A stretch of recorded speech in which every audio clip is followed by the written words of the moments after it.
it's overflowing.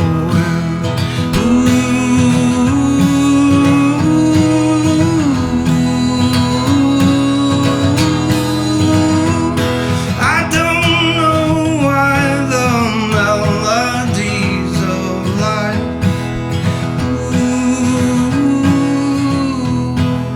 turn out this way or play the notes that they do. But it's so interesting. It's so interesting. It's overflowing.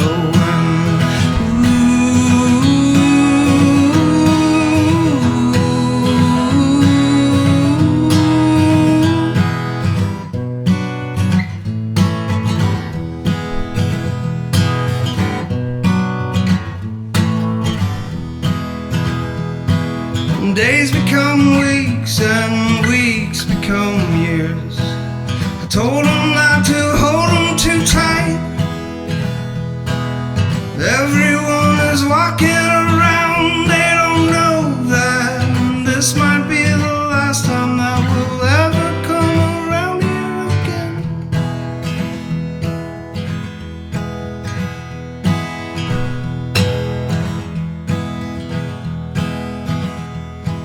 The world is bleak 'cause life and death have calendars. Is bleak, but in life and death they have character. They have character. They have character. It's overflowing.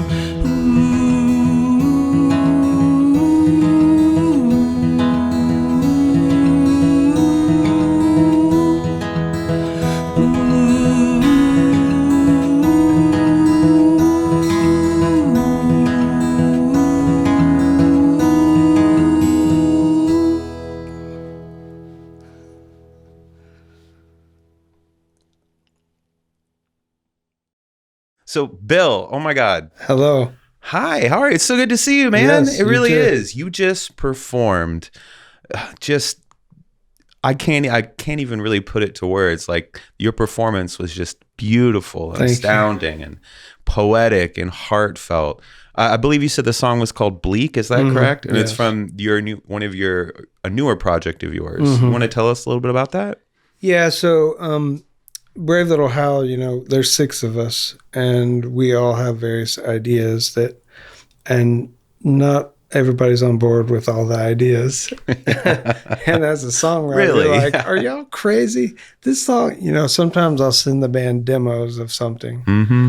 And it's just a snippet of a guitar part with a melody. And somebody will say, I don't know, it's not really fleshed out. Like, I'm not really sure. And I'm like, it's a demo. Yeah. Anyway, they're great guys. Yeah, but of course. some songs, I think it's meant to be. Some songs they're not Brave Little Howl songs. Yeah, of course. So I had a collection of like 10 songs. Brave Little Howl had a downtime where we weren't playing very much. And I'm like, I'm just going to record these songs. Yeah.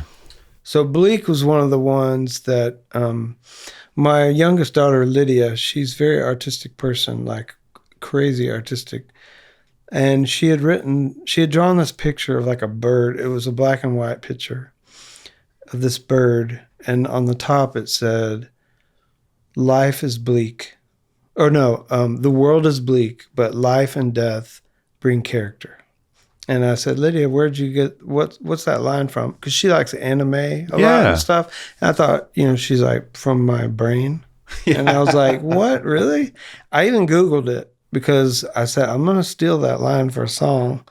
But I Googled it because it just seems crazy because at the time she was 10. Wow. So anyway, I said, do you mind if I use that line? And she said, no, go ahead and use it. So that was kind of a springboard for that song. Oh, wow. That's what a great story attached to that song. Yeah. Now I'm curious to see what great art your daughter goes on to make. That sounds amazing. She's doing something artistic every day. Yeah. She's really good. It's beautiful.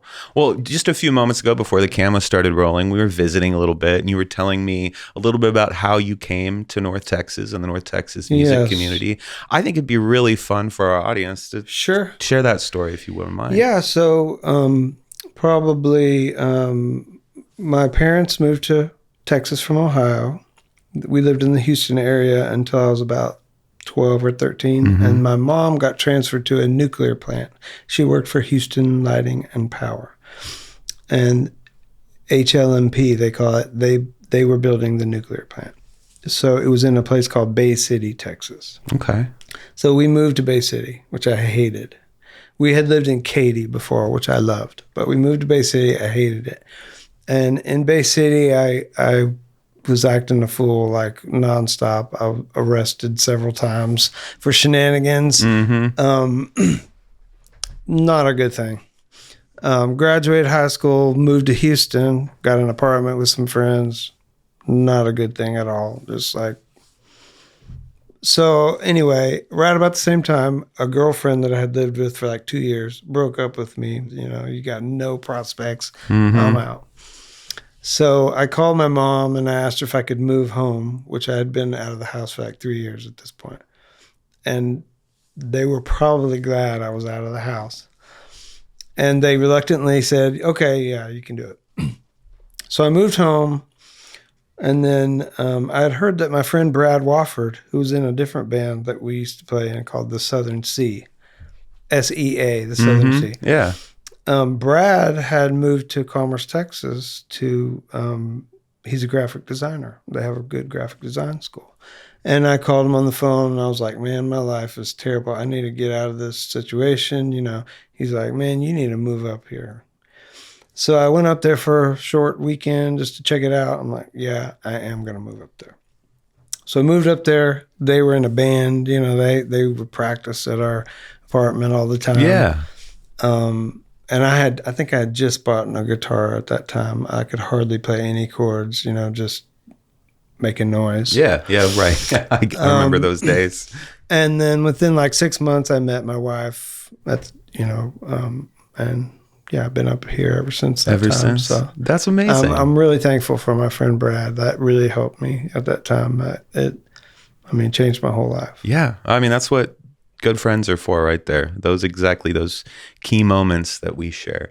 I feel like, how do you feel like your journey, you know, coming to where you are now, how do you feel like that shaped your musical,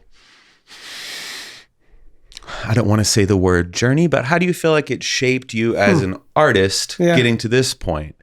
And what would you say, what were some of your key inspirations, musically speaking, in a local sense, that you would say would still be a driving force maybe even to this day?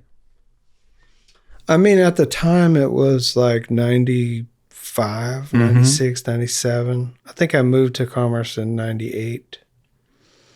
And it was grunge at the time. Yeah. With a little bit of REM and Pavement, right, whatever. Right. But yeah. It was grunge, which I loved. Yeah. And I would sing along, you know, we'd be in the car or whatever, and people would say, man, you sound almost just like that guy, like whoever it was. Right. And I had never sang really my whole life, like trying to actually sing. I just sang along. I mean, Bay City was kind of a very eclectic, like everyone would have like hard rock on their radio, right, country, alternative, and everybody listened to all of it. You know, even to this day, I'll hear a George Strait song. I know the words to the song. I can sing along with it from 30 years ago, you know? Yeah.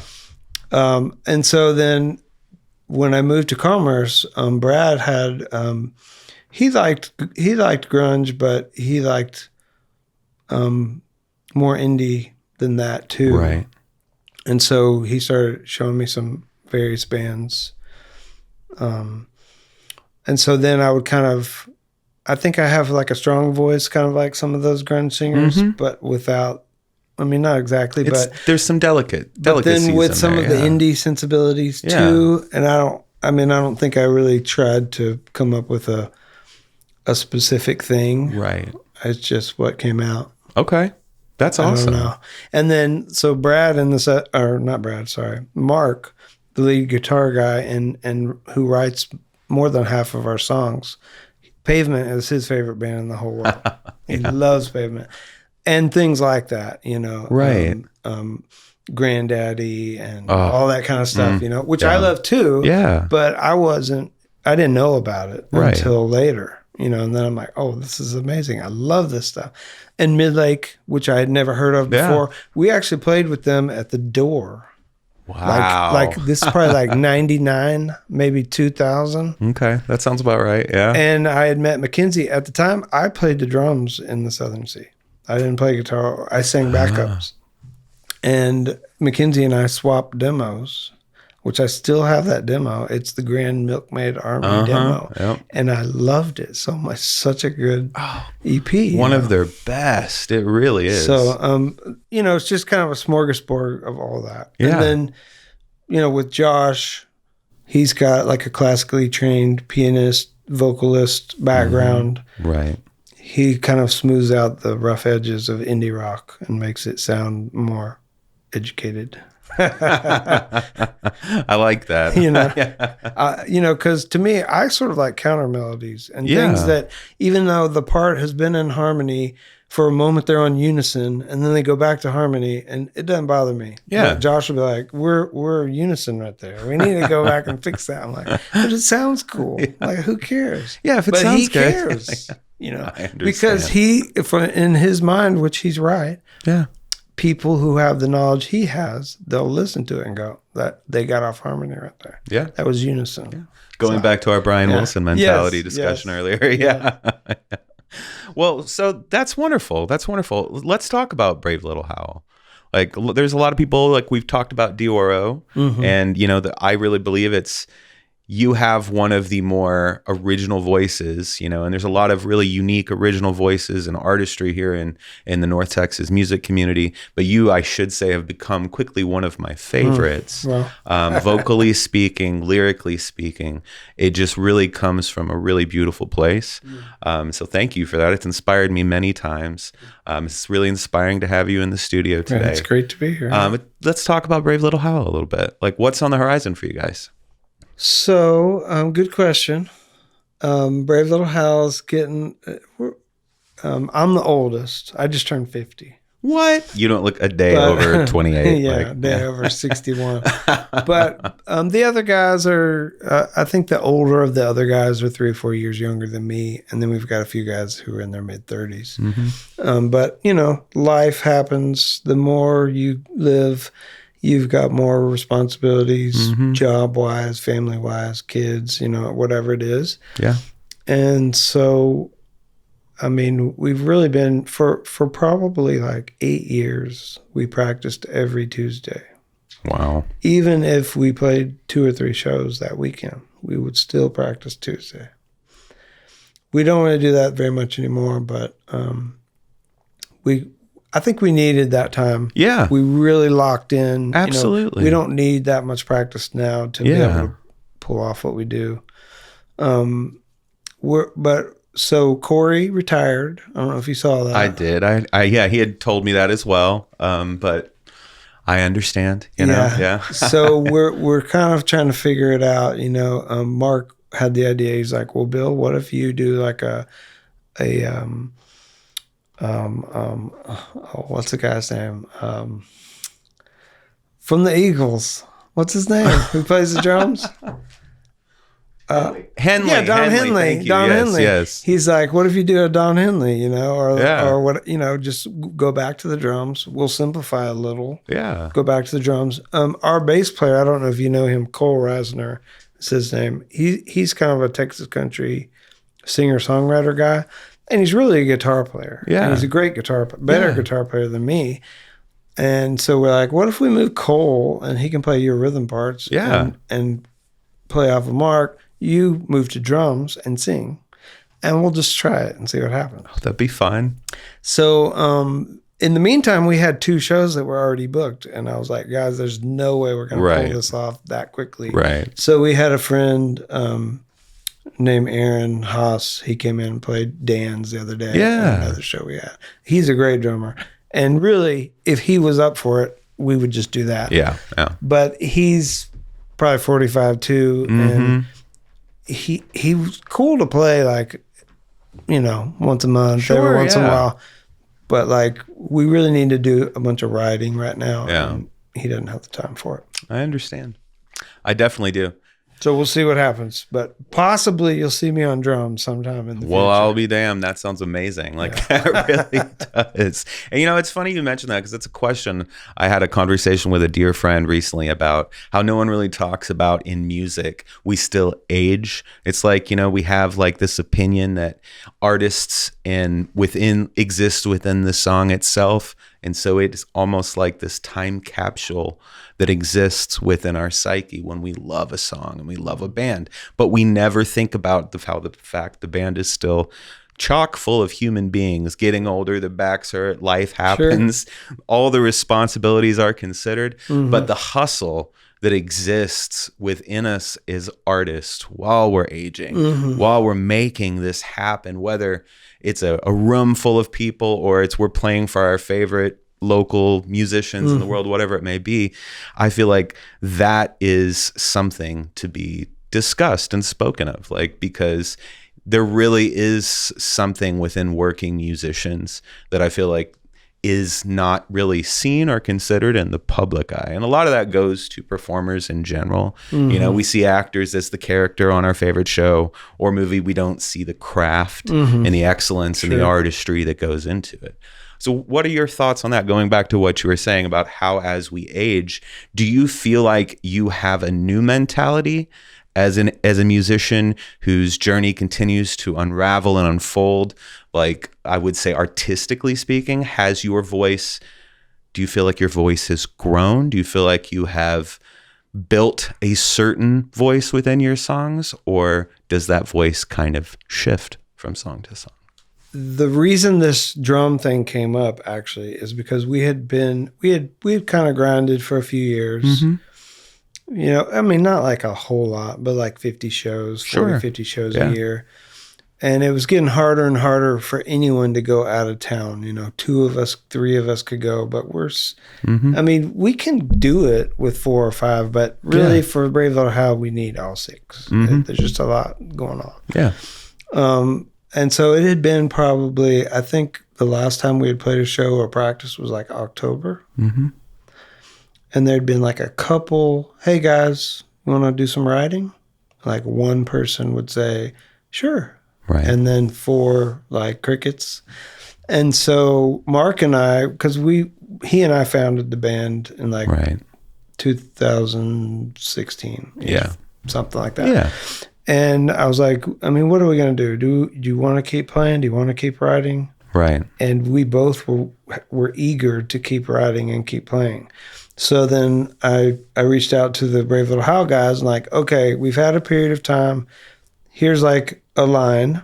Not like do it or get out, but here's a line. We're sort of recommitting.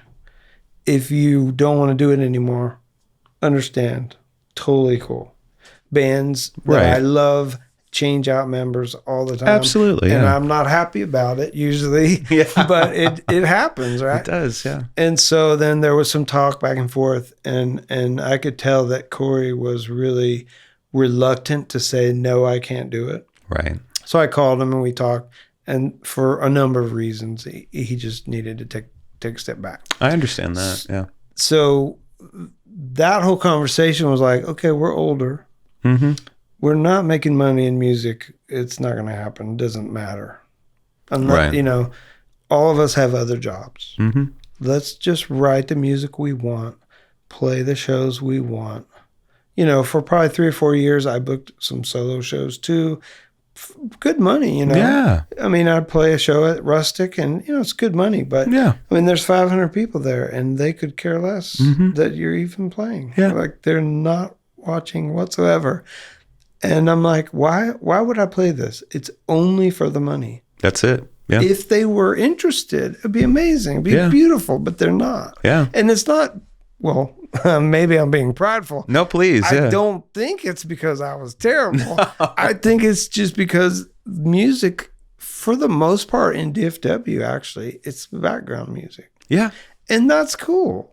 It's just lonely for the artists, yeah. you know? And I agree with that. Like, and I've seen a lot of that too. I mean, I've done all of those contract gigs and money gigs and club gigs, and God, I love every single room for the most part in our community. I really do. So I definitely understand that, but it's such a weird juxtaposition. And I often reference this to the band because you're absolutely right. We've all done that where you're like, oh my God, we just crushed. We just crushed it. We all felt it. You know, you got the sweat everywhere. It's just absolutely insatiable feeling. But you don't get that reaction from the audience. That's a question that I've had so many young artists ask me how you deal with that, because it's like this whole other level almost of rejection.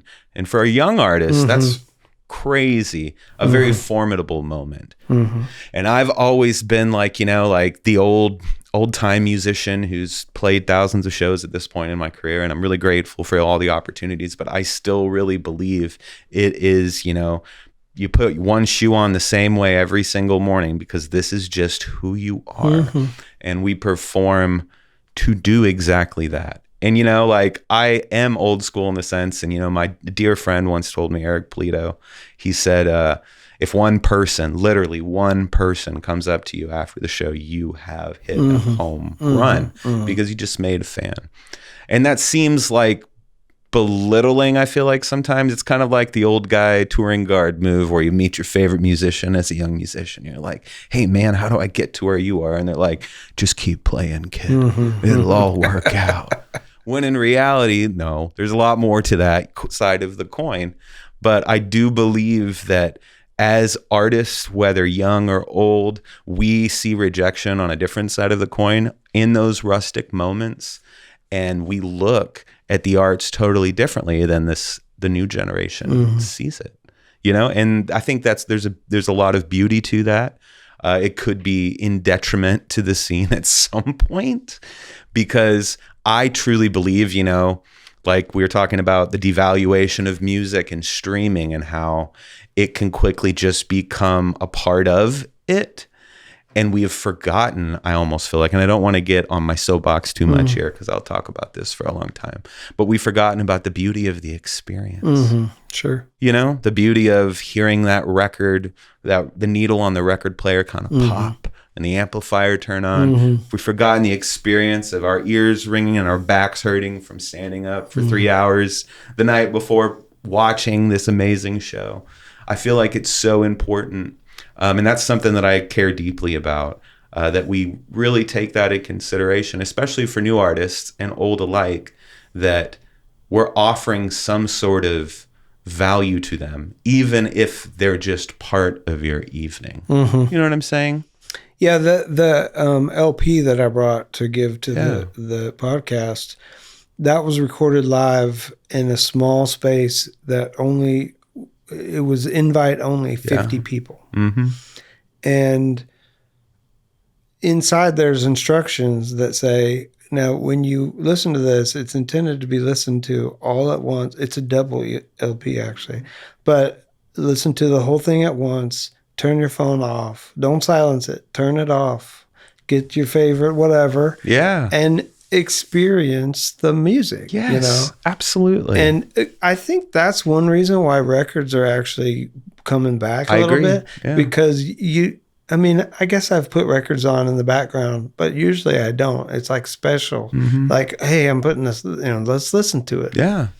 But I mean, if you look in the area, I don't know if it's COVID. I mean, people say that. I know there was a lot more people coming to our shows before COVID. Same. And after, for sure, yeah.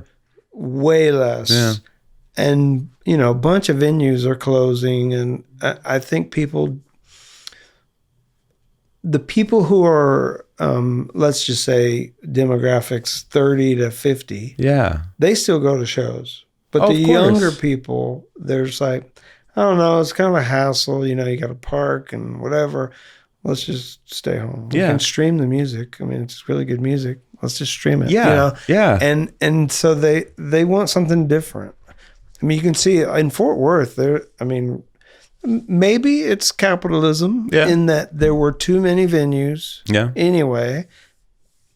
But, you know, heaven forbid, but it's a few blessed reductions, and maybe the ones that remain will do well. Yeah. I don't know. Oh, and I certainly hope they all do. It feels like it's just changing. It is. People aren't as interested.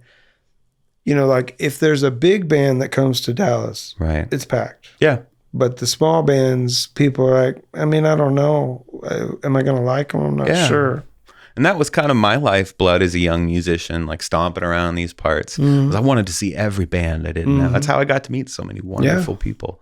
And every time I get an opportunity to meet or visit with someone who's of a different generation than I am, and you know, on the younger side of things, the one thing I encourage them to do is don't forget how amazing your experience at a show can be when you connect with a band in a room, whether they are, it's Granada Theater, Dan Silverleaf, or, you know, J&J's Pizza, R.I.P. Whatever that played may there before. Same, many shows. Whatever it may be, don't sleep on Not that. bad pizza too. No, that's pretty. Some of my favorites for sure. But don't sleep on that just because even like the TikToks and, you know, all of the social streaming platforms, they're all wonderful. They all have a place and they all help propel artists in some really wonderful ways. But let's not forget about the beauty of experiencing live music. And I know we're a couple of old musicians talking about experiencing music. So there might be, you know, we might be partial here or there to one way of thinking. But that's one thing I like to encourage everyone to do is don't forget about your local music community. And, you know, speaking of that, who's some of your favorites in the scene right now? And I know that's so hard to say. The local scene? Yeah. It's hard to say. I know. It's a big question. So I rarely go to shows. No, don't say that. Because with this caveat, because we played so many shows and I'm gone, it's really hard for me to justify, you know, to my lovely bride, I'm choosing to leave again. She doesn't like loud music, you know, so, and it's just unfortunate. But I like Garrett Owen a lot. He's got some, it's so beautiful. Garrett's wonderful. Billy Law, I think, has got some really good stuff. And, you know, just bands that we played with, like you guys and Ottoman Turks. And, you know, there's a million bands that are great in the scene. Oh, yeah. And Frankie Leone. You know. Oh, yes, absolutely. Absolutely. Yeah, there's so many, like, DFW really is just such a treasure trove of talent. And I've loved, like, it's happened in waves throughout my time in North Texas where, you know, someone like the New York Times takes notice of Denton, Texas wild little music community or whatever it may be. MTV made a big deal about it. Yeah, it's because we're awesome. There's a lot of awesome music here in North Texas. So, you know, not to say go see live music, but go see live music, support a venue, you know, when you can. Buy the records on Bandcamp, you know. Get out there. For sure. Yeah, it's awesome. So going forward with Dioro and Brave Little Howl, is there anything you're aspiring towards, like musically? Is there any fun projects on the horizon you really would love to consider? I'm a big picture person. Okay. Minutia, not usually my strong suit. But I think it works well because in our band we have various personalities. You know, there's somebody saying, "Okay, guys, we can rehash this 19 times. It was good enough on time 11. Let's move on." You know, but then it's good for other people that are going, "Actually, it wasn't. We need to do a couple more." You know, but I think for Brave Little Howl, we have a bunch of songs that we've been sitting on that we haven't recorded. We haven't really written. Well, I'd say they're 50% written. Yeah. So those are going to be fleshed out pretty soon. De Oro, I'm jonesing for another EP, so probably 5 or 6 EP. I think this time I'm just going to record the whole thing in my office. We have a garage that has like a mother-in-law apartment attached to it. Yeah. And I have a little kit in there, a little Pearl Roadshow kit. Ooh. And I've got some, you know, mics. I have one of those Focusrite. I have an i8 18 Oh, nice. Very so cool. you can Yeah. do some you can record drums if you need to. So I think what I'm going to do for De Oro, I'm just going to record, maybe not all the parts myself, but last time I went to a guy named Tim Allen. He has a band called Tim Lightyear. So his brother is in Serin. Oh, man. Nathan is his brother. No, wow. I know Nathan. But Tim was in Shane Smith and the Saints for a while. Okay, and now very he's got a band cool. called Tim Lightyear. Huh. I've heard that name, Tim Lightyear. That's cool. I mean, he's an amazing guitar player, beautiful voice. I mean, great dude. But for recording purposes, he's got a studio in Royce City, and just like he's like the best person ever for just ideas. You show him the song, he's gonna make it better. Yeah, he's gonna go, what if we put a little warble right here? And you're like, me, big picture, I'm like, let's get the bones of the song recorded. This is a pet peeve of mine, actually. Maybe I understand. We can talk about this. Yes. Every time I've recorded, I think I've had like 7 studio experiences.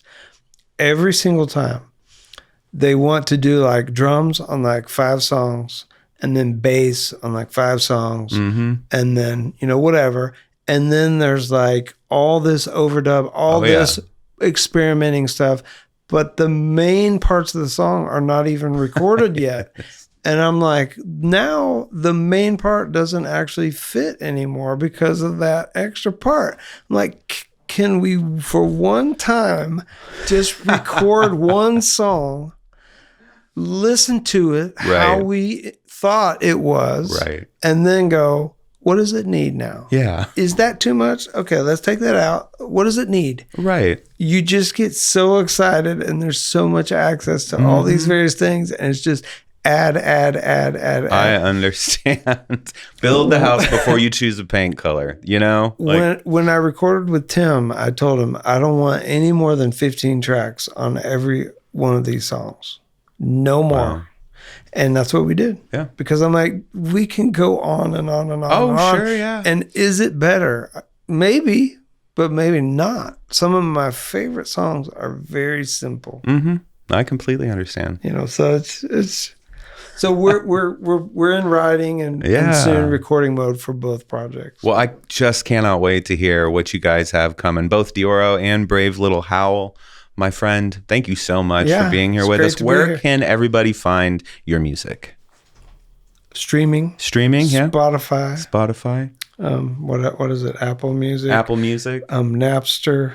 They have a legit thing. Yeah. We get a CD baby invoice.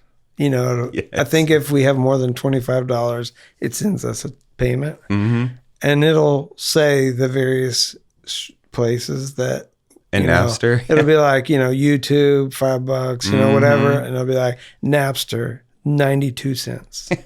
I'm like, I had no idea it was even a thing anymore. Thanks, Napster. Yeah. But I mean, most all the songs are for free on YouTube also. That's awesome. But Brave Little Howl, HOWL. Brave Little Howl. De Oro. And De Oro. And the EP is called Bleak. And the EP is called Bleak.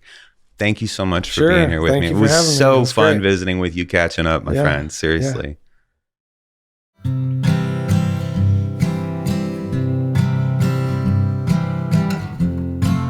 The pictures on the wall tell a story that may or not be true.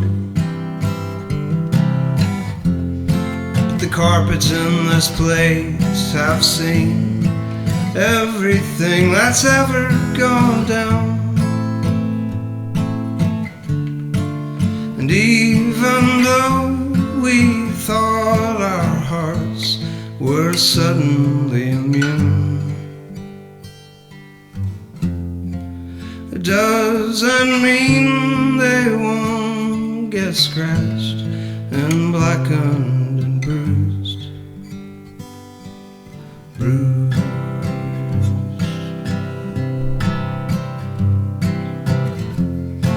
The flowers in the garden don't shine like they used to shine.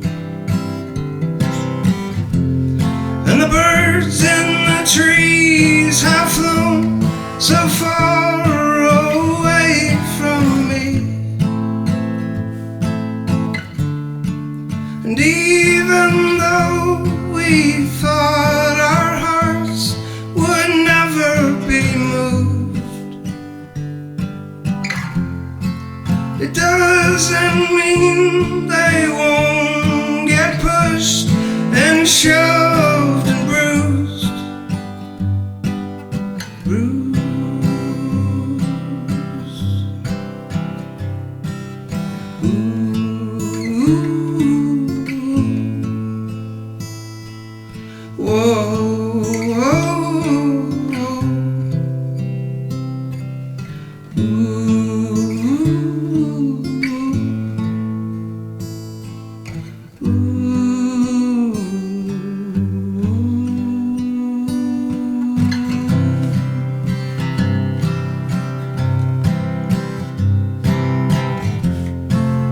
Papers in this place bring news of all that grieves my mind, and the people in this town speak ill of everything that I hold true.